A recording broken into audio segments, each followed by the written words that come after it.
going to get historical and detailed today. And you're going to hear a lot of new names, at least probably new to you, and probably for the first time today. So have your pens and pencils handy. Now, as we ended up our study of Daniel chapter 4 last time, the promised divine punishment had come upon Nebuchadnezzar for his refusal to acknowledge Yud-Heh-Vav-Heh, Yehovah, as the Most High God. That's the El in Hebrew, the Eleh in Aramaic. This is the God who rules over all kingdoms, has the power to give and take away dominion over them. Please understand that concept of one God over everything was entirely foreign to the world at that time. A single God who ruled over all kingdoms on earth was completely counter to the universal belief that each nation had its own unique God or gods that controlled that nation's fate. A God's sphere of influence was generally only within the borders of that nation that he or she belonged to. So it was asking a lot of Nebuchadnezzar to accept that one God ruled over all nations, all kingdoms on earth, and that one God was the God of his captive Jews.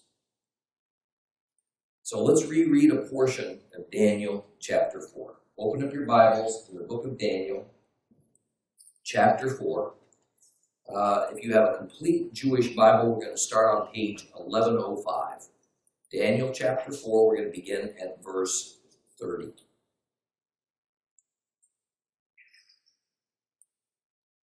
Within the hour, the word was fulfilled. Nebuchadnezzar was driven from human society. He ate grass like an ox. His body was drenched with dew from the sky. His hair grew like eagle's feathers and his nails like birds' claws. And when this period was over, I, Nebuchadnezzar, I lifted my eyes towards heaven, and my understanding came back to me. I blessed the Most High. I praised and gave honor to him who lives forever. For his rulership is everlasting. His kingdom endures through all generations. All who live on earth are counted as nothing. He does what he wishes with the army of heaven and with those living on earth. No one can hold back his hand or ask him, what are you doing? It was at that moment that my understanding came back to me.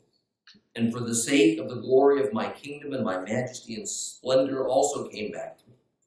My advisors and my lord sought me out. I was reestablished in my kingdom, and to my previous greatness even more was added. So now I, Nebuchadnezzar, praise, exalt, and honor the King of heaven. For all of his works are truth, his ways are just, and he can humble those who walk in pride.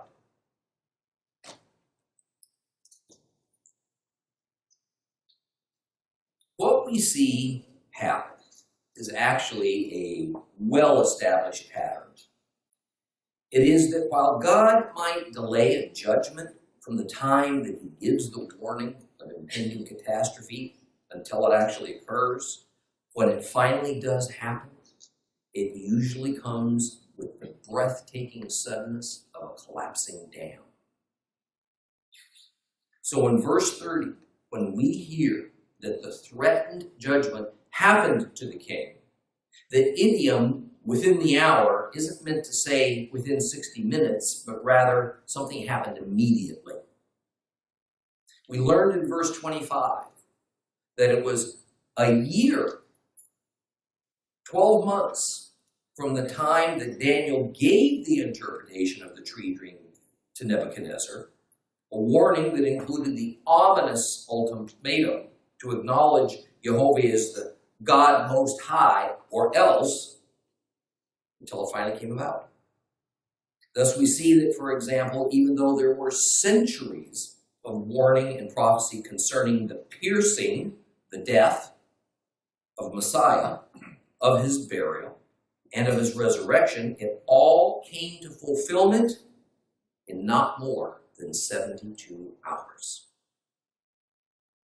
And we have every reason to assume that all the expectations that believers have held for so long about the end times with the return of Christ and the war of Armageddon and the 21 prophesied judgments poured out by God's angels upon the earth and all of its inhabitants, the setting up of Messiah's earthly invisible throne in Jerusalem. It's all going to occur so rapidly that people will have little time to comprehend what is actually happening to the world. It's my contention that since the 7 biblical feasts are prophetic of the sevenfold mission of Christ, and that the prophetic messages of the first 4 feasts have already been fulfilled, that the entire sequence of final events, as expressed by the last 3 feasts that occur in the fall season of the year, are going to occur from beginning to end in but 22 or 23 days. And if Messiah's worshipers are not prepared to know what to look for, we're going to be in shock. We're not going to be able to recognize it for what it is, and we're not going to be able to offer assurance to others. It's interesting that the narrator of this chapter, Nebuchadnezzar, switched from the first person, I, me, to the third person, he, they, beginning in verse 25. And it continues in that grammatical voice until verse 31. This is another of those issues that I told you I'd tell you about when we encountered them. Issues that Bible critics say proves that Daniel's a fraud. Not a very good one at that. Critics say that in a narrative, to switch from first person to third person and then back again isn't very good literary form. And it shows that probably several hands were involved in crafting this deceptive fiction known as the Book of Daniel. But notice the occasion upon which this switch occurs. It's at the time that the king's mind becomes an animal mind.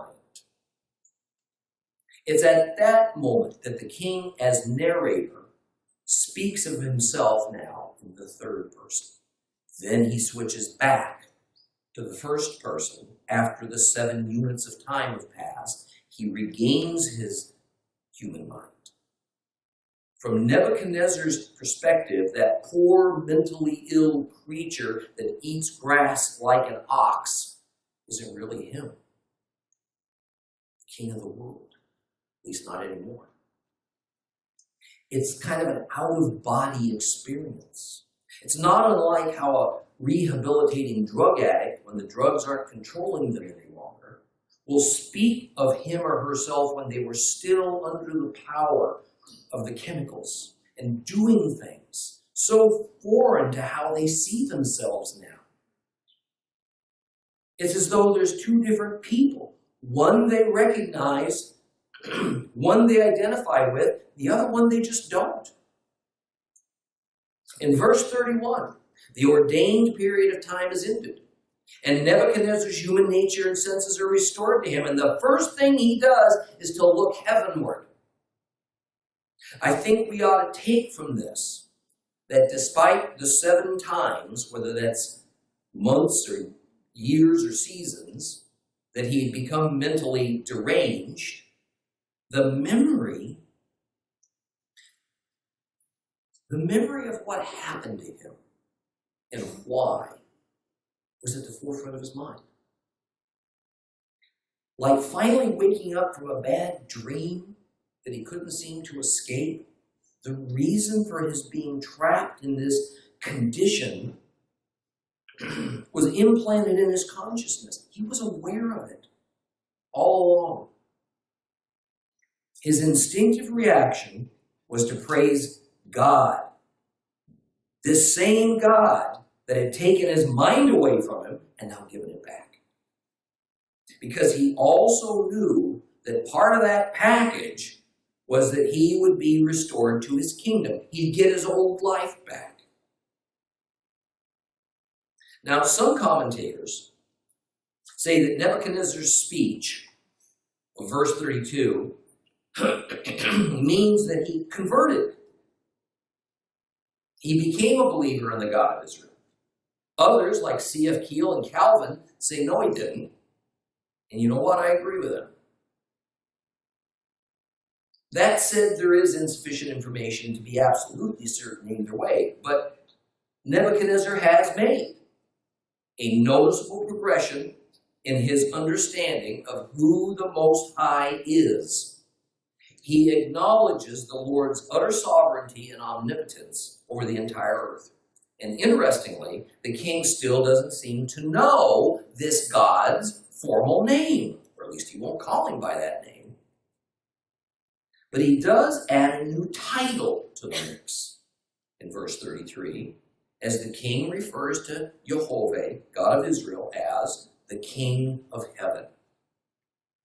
Now, we shouldn't take this pious-sounding statement as any more than Nebuchadnezzar's horrific experience convincing him to take a wider view of God's sphere of influence as compared to the other gods.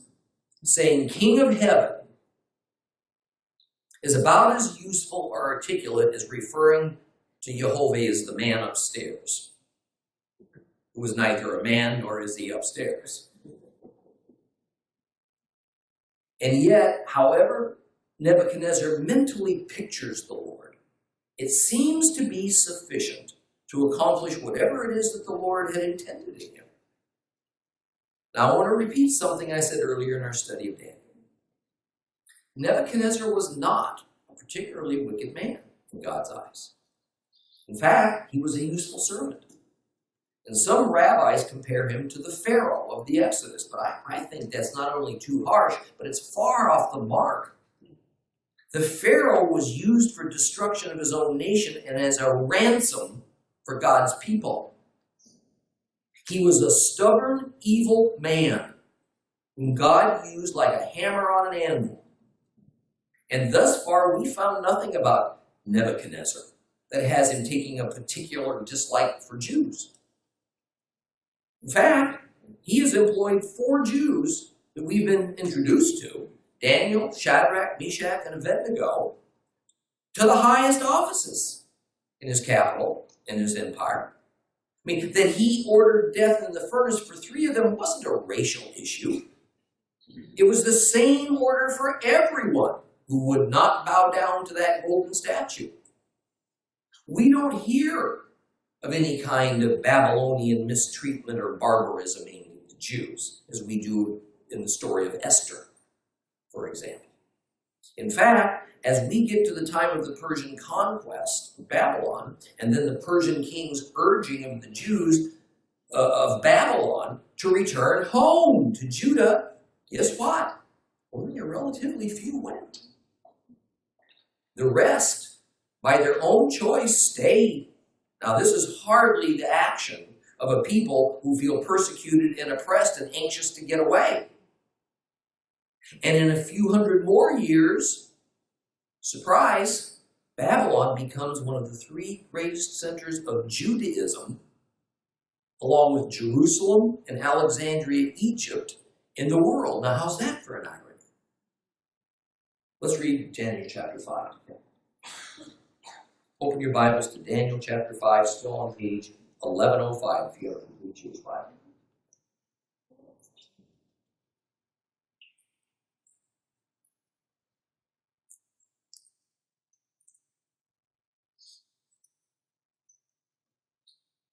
Belshazzar the king gave a great banquet for thousands of his lords.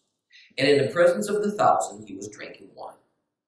And while tasting the wine, Belshazzar ordered that the gold and the silver vessels which his father Nebuchadnezzar had removed from the temple in Jerusalem be brought, so that the king and his lords and his wives and his concubines could drink from them.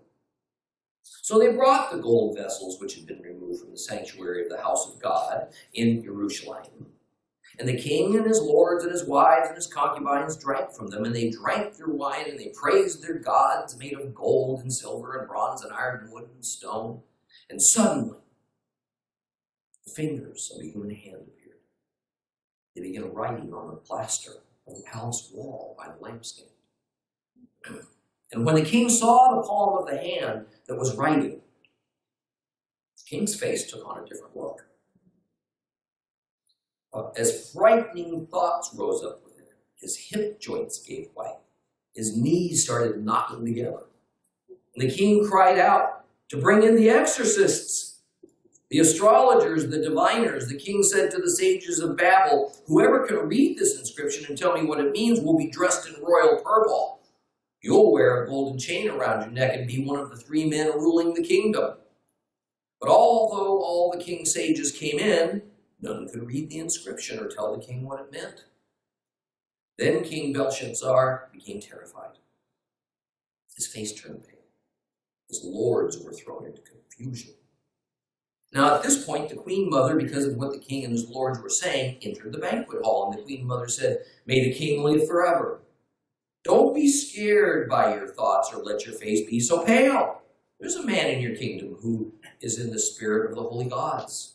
And in the days of your father, he was found to have light and discernment and wisdom like the wisdom of the gods. King Nebuchadnezzar, your father, the king, your father, made him chief of the magicians and the exorcists and the astrologers and the diviners because he was found to have an extraordinary spirit, knowledge, discernment, the ability to interpret dreams and unlock mysteries and solve knotty problems.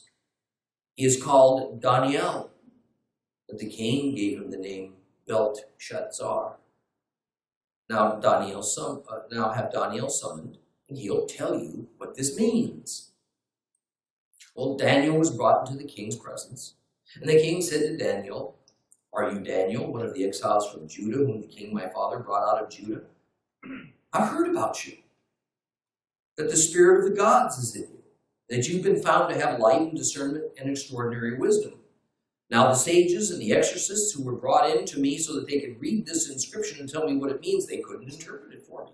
However, I've heard that you can give interpretations and solve knotty problems. Now, if you can read the inscription and tell me what it means, you'll be dressed in royal purple and wear a gold chain around your neck and be one of the 3 men ruling the kingdom." And Daniel answered the king, "Keep your gifts. Give your rewards to somebody else. However, I will read the inscription to the king and tell him what it means. Your Majesty, the Most High God gave Nebuchadnezzar your father the kingdom, as well as greatness and glory and majesty. Because of the greatness he gave him, all the peoples and nations and languages trembled with fear before him. Anyone he wanted to, he put to death. Anyone he wanted to, he kept alive. Anyone he wanted to, he advanced. Anyone he wanted to, he humbled. But when he grew proud and his spirit became hard, he began treating people arrogantly. So he was deposed from his royal throne. His glory was taken away from him. He was driven from human society. His heart was made like that of an animal. He lived with the wild donkeys. He was fed with grass like an ox. His body was drenched with dew from the sky until he learned that the Most High God rules in the human kingdom and sets it up over whoever he pleases. But Belshazzar, you, his son, have not humbled your heart, even though you knew all this. Instead, you've exalted yourself against the Lord of heaven by having them bring you vessels from his house. And you, your lords, your wives, your concubines, you drank wine from them. Then you offered praise to your gods of silver and gold and bronze and iron and wood and stone, which can't see, they can't hear, they can't know anything.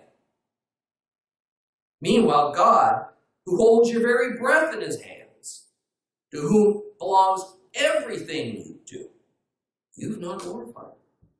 This is why he sent the hand to write this inscription. And the inscription says, Mene, Mene, Tekel Upharsin. This is what it means. Mene. God has counted up your kingdom and brought it to an end.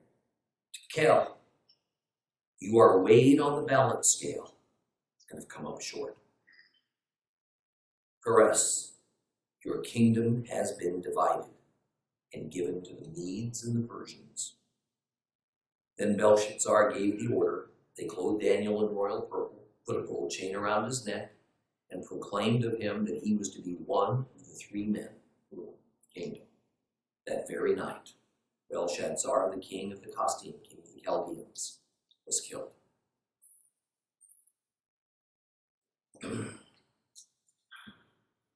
We're not going to get very far into this rather long chapter today. We're going to quickly discover why that is. Now, you may not have been aware of it, but the opening words of the first verse of this chapter have created enormous controversies and discord among Christian and Jewish commentators for centuries. And those discordant words are Belshazzar the king. Now, how much trouble could those three simple words possibly cause? Plenty. We're going to camp here for a while because there's a lot to explain. That'll help us understand not only the remainder of the book of Daniel, but also why many modern Bible commentators have shown little respect for this important book of Scripture. Now, to begin with, some Bible versions have completely confused Belshazzar the king with Belteshazzar, who was Daniel. The two names are identical, except for the T, the tet, that is inserted after the letter L, the Lamed, in Daniel's Babylonian name. So I'll begin by saying these are definitely two different people. Now, until recently, the belief was there was no king of Babylon, not even a person in Babylonian royal history named Belshazzar. He was just a fictionalized name playing a character in the fictionalized book of Daniel. Imagine the surprise when a cache of clay tablets was found in an archaeological dig that not only used the name Belshazzar, but essentially verified the biblical account of it. So now that we've established scientifically and biblically that he was real, that he was royal, that ought to end the skepticism as concerns his mention in Daniel, right? Oh, not so fast. The next issue concerning what it said about Belshazzar begins in Daniel 5:10 and goes through verse 12. Let's reread that. Daniel 5, we're going to read 10 through 12. Reread.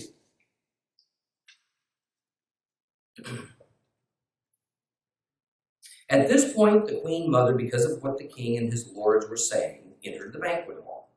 And the queen mother said, "May the king live forever. Don't be scared by your thoughts or let your face be so pale. There's a man in your kingdom in whom is the spirit of the holy gods. And in the days of your father, he was found to have light and discernment and wisdom like the wisdom of the gods. King Nebuchadnezzar, your father, the king your father, made him chief of the magicians, exorcists, astrologers, and diviners, because he was found to have an extraordinary spirit, knowledge, discernment, the ability to interpret dreams, unlock mysteries, solve knotty problems. He's called Daniel." But the king gave him the name Belteshazzar. Now have Daniel summoned, and he'll tell you what this means. Here's the issue that's caused and still causes many historians, Bible commentators, to discount these passages. A Babylonian queen appears in the narrative that the complete Jewish Bible says is the queen mother, but that's just a guess. And she advises Belshazzar to call for Daniel to come and decipher some mysterious writings. And she explains to Belshazzar, some say this is her son, that he should do this because his father, Nebuchadnezzar, employed Daniel, made him chief of the Chaldean Magical Arts Guild, because he was so amazingly accurate in his predictions and in his interpretations of dreams and visions. So, what's the problem here? Well, it's because this Belshazzar could not have been Nebuchadnezzar's biological son, as we are told in other scriptures that Nebuchadnezzar's son, Abel-Merodach, succeeded him. We find this in 2 Kings 25 and in Jeremiah 52. Further, the Uruk king list that was discovered agrees that it was indeed Evil-Merodach, who immediately succeeded his biological father, Nebuchadnezzar. Then at the end of chapter 5, in the last verse, what happens to Belshazzar? He dies. And immediately in chapter 6, the Medes and the Persians take over the Babylonian dynasty. So we have several conundrums that includes the reality that the prophet Jeremiah said that Nebuchadnezzar's dynasty would be a 3-generation dynasty. Himself, his son, his grandson. Here's what Jeremiah 27:6-7 says. For now I have given over all these lands to my servant Nebuchadnezzar, the king of Babylon. I have also given to him the wild animals to serve him. All the nations will serve him and his son and his grandson until his own country gets its turn, at which time many nations and great kings will make him their slave. And Belshazzar doesn't seem to be any part of that 3-generation dynasty, even though this queen says Nebuchadnezzar's his father. Then there's the issue that the Uruk king list and other tablets found call Belshazzar the son of the king, but they never call him the king. Yet he is referred to in Daniel as King Belshazzar and Belshazzar the king.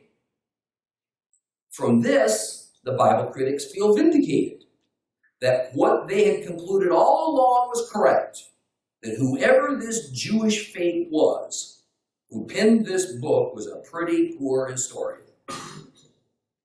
But now, in the year 2013, it seems that this mystery of who Belshazzar was and what his relationship to Nebuchadnezzar was and when he ruled and what his relationship to the queen in our story was can be pretty well nailed down. Let's begin with Nebuchadnezzar, who became the king of Babylon in the year 605 BC. And he was the king that brought Babylon to its height of glory as the greatest empire the world had ever known. He ruled for 43 years, and he died in October of 562 BC. His son, his biological son, Evil-Merodach. You notice here it says Amel.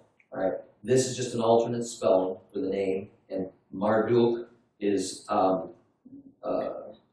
just a phonetic way of saying Merodach. The same words, identical. His son, Evil-Merodach, took over from him. He ruled for less than 2 years. He was murdered in August of 560 BC. So we have now the first 2 generations of Nebuchadnezzar's 3-generation dynasty established. Nebuchadnezzar himself, succeeded by his son, Evil-Merodach. And here's where things start to get tough. The next king of Babylon was Nergal-Sharezer, also known as Neriglissar. By the way, when we see the Akkadian word Shara used in a name, I don't see it up here, sorry. No. Shara, S-H-A-R-R-A. When we see that word used in a name, it's meant to denote that that person is a king. So the next king after Evil-Merodach was actually his brother-in-law. This fellow, this Neriglissar, was married to a daughter of Nebuchadnezzar, Evil-Merodach's sister.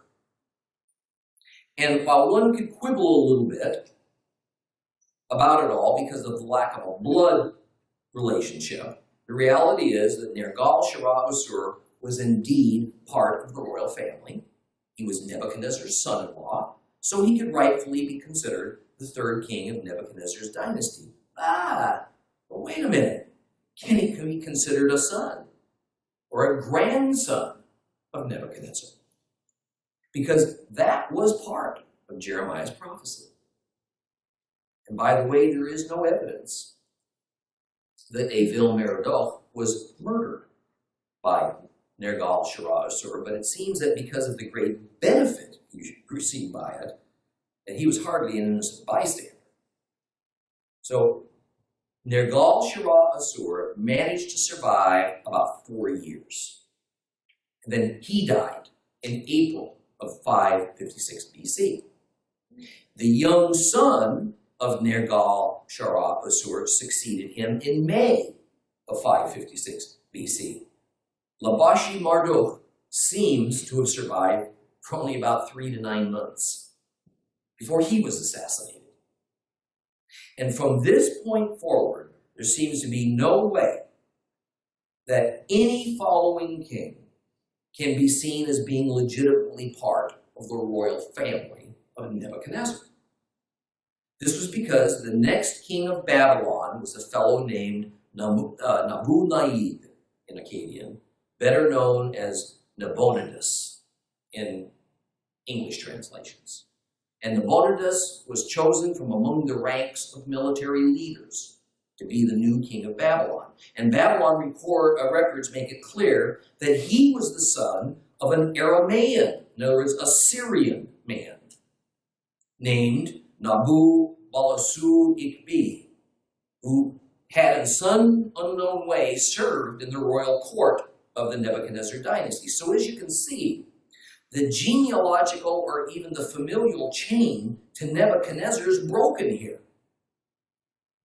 Now it gets even more complicated.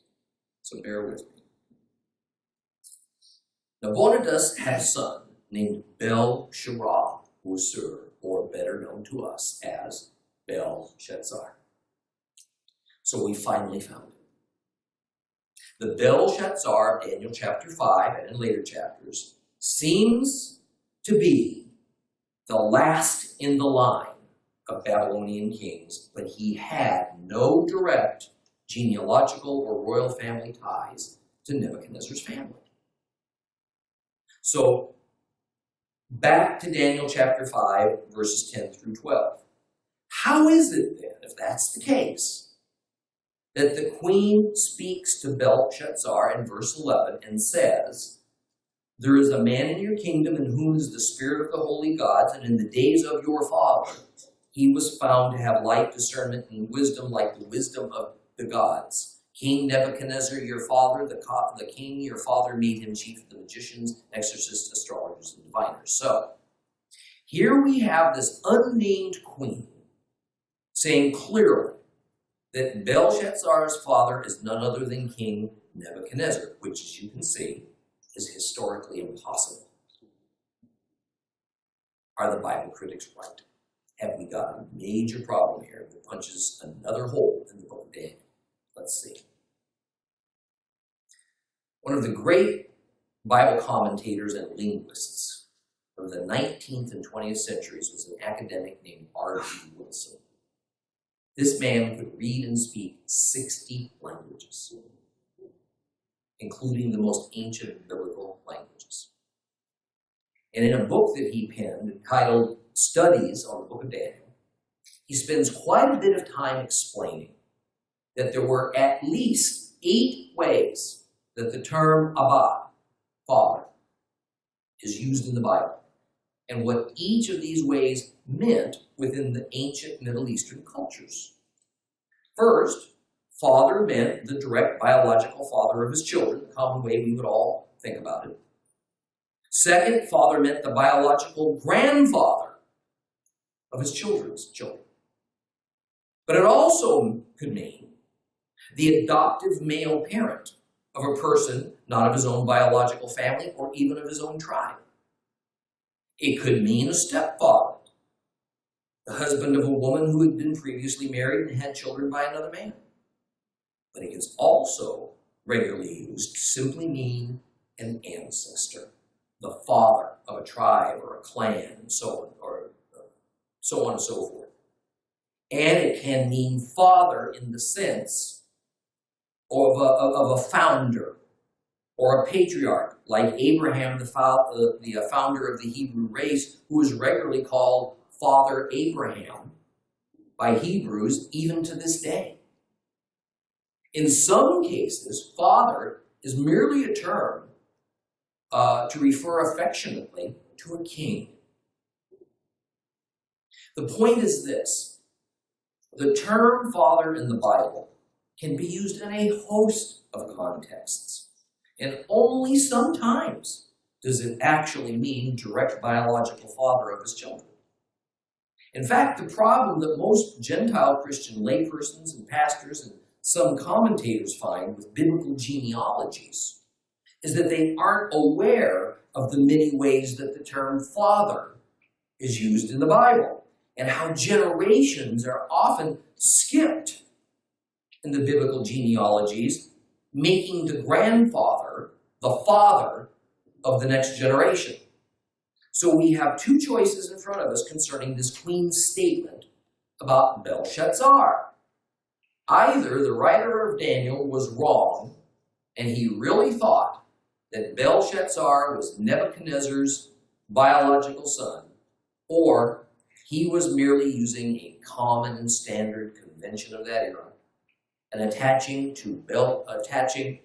Belshazzar to Nebuchadnezzar as being his father, in the sense of Nebuchadnezzar being the revered patriarch of the Babylonian Empire, and especially of its kings. Further, this chapter is in Aramaic, and it continues to offer matters from a Babylonian perspective. So the answer to the question seems pretty clear when we have all the information. What this also tells us is that there was a jump in time from the last verses of chapter 4, when Nebuchadnezzar has regained his human mind, to the first verse of chapter 5, and Belshazzar is now the king of Babylon. Or better, a number of Babylonian kings had succeeded Nebuchadnezzar between the last verse of chapter 4 and the first verse of chapter 5, even though not very many years had passed. It was only perhaps 12 years from Nebuchadnezzar's death until Belshazzar was ruling over Babylon. So the three-generation dynasty that God had promised to Nebuchadnezzar before Babylon was going to tumble into disarray, fall to the Medes and Persians, that dynasty was over before the opening verse of Daniel chapter 5. So with chapter 5, we are actually in the final stage of the Babylonian Empire's existence. And Jehovah is in the process of turning Babylon over to another nation in order that they be punished. Now, to put things in yet another perspective, of the 70 years that the Jews were exiled to Babylon, Nebuchadnezzar ruled for the first 43 of them.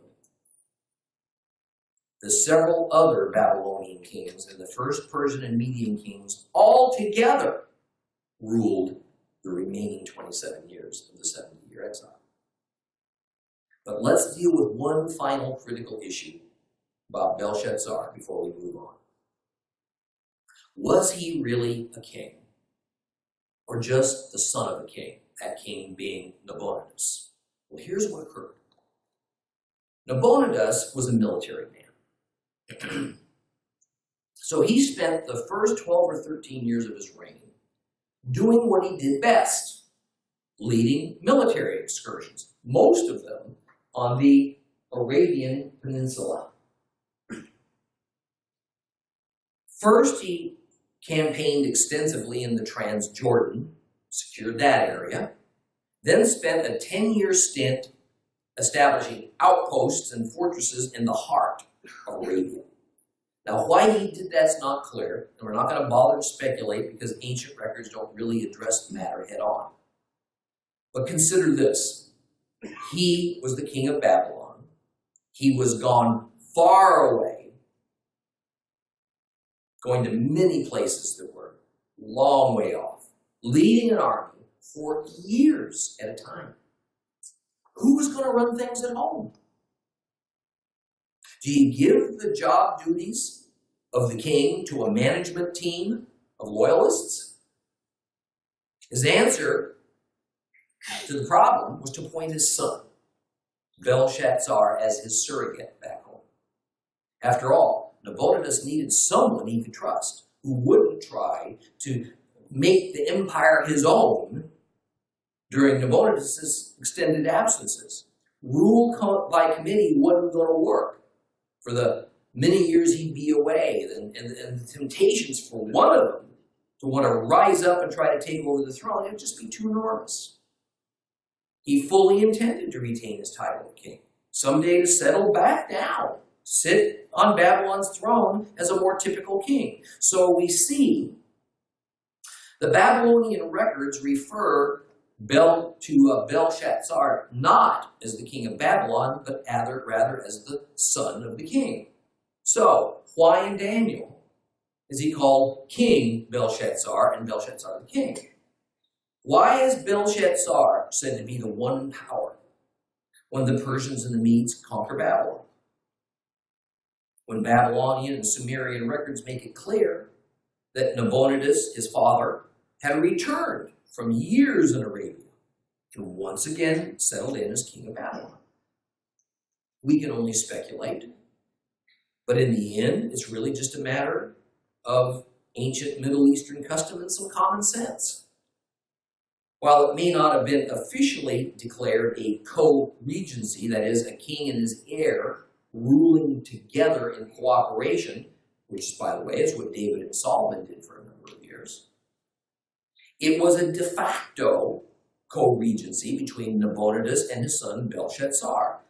And in a co-regency, both men are given the title of king, even if the junior one's title was kind of an honorary title. And he held that until the senior king died and the junior king became the sole king. That's how it worked. It would be natural that Belshazzar would sit on the throne, live in the palace, be addressed as king during the many years that his father was away. And during the first 13 years of his reign, Nabonidus was apparently only rarely at home. So from the perspective of the royal court, especially of a courtier like Daniel, the only person he knew of as ruler of Babylon during those years was Belshazzar, certainly not his father. Of course, Daniel knew this arrangement. This wasn't strange to him. Records show that the various high government officials that Belshazzar appointed during those first 13 years that he co-reigned with his father while his father was gone were kept on when his father returned for the final 4 years of his reign before the Medes and the Persians finally captured Babylon. These same records show that Nabonidus was captured by the Persians and he wasn't killed. There is no specific mention in Babylonian records of what happened to his son Belshazzar. So there's no reason to think that the book of Daniel is incorrect when it states that Belshazzar was killed when Babylon was conquered, but there is no mention of his father, the senior king, Nabonidus, because in fact, Nabonidus had learned of the coming invasion. He had escaped to a place called Borsippa, which is about 13 miles south of Babylon, and apparently left his son, Belshazzar, to see to the defenses of the city of Babylon. And then Daniel tells us that Belshazzar was killed as a result of the invasion, but no circumstances are given surrounding him. So the book of Daniel actually tracks perfectly well with Babylonian historical records regarding all the kings of Babylon. To quibble over whether Daniel, or in the Bible critics' viewpoint, the anonymous writer of Daniel, should have used the term king, referring to Belshazzar, is like arguing whether a former president of the United States ought to retain the title after he is no longer in office. It's simply a long-standing tradition in America to do that. There's no right nor wrong to it. But you can bet that some historian 1,000 years from now is going to look back at American history and wonder how so many men could hold the title of president at the same time. They're going to probably consider it an error. Some fate wrote it. Because it doesn't seem logical. So back in Daniel verse 1. I hope now you can see that what is happening is taking place in the last few years of Babylon's existence as an empire. And that King Nabonidus was apparently away.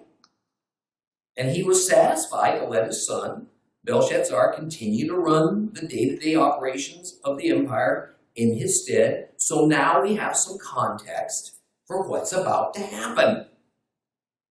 Belshazzar throws a party. It said that 1,000 people were in attendance. Now, no doubt this is a round number. There would have been important people in his government, some heads of state, some wealthy aristocrats would have come to this party. And there's no reason to see this as an exaggerated number. We have several records of kings having parties of this size and some considerably larger. In fact, when Alexander the Great was married, the official records say that 10,000 people were invited. Well, the last half of verse 1 says that he, the king, drank wine before the 1,000. Our complete Jewish Bible says the king drank wine in the presence of the 1,000, which is close but not quite the same. The idea is the king sat at his own royal table, and it sat at an elevated platform so that his regal stature could be honored, so that he could be seen by the crowd. But then verse 2 says that the king did something that he'd lived to regret. He did something that would turn out to be as foolish as it was arrogant. He called for the gold and silver goblets and other vessels that had served in the temple in Jerusalem. And they would be defiled. And they would be used for the common purpose of drinking wine in order to get drunk at a party. That's where we'll begin next time. Please rise.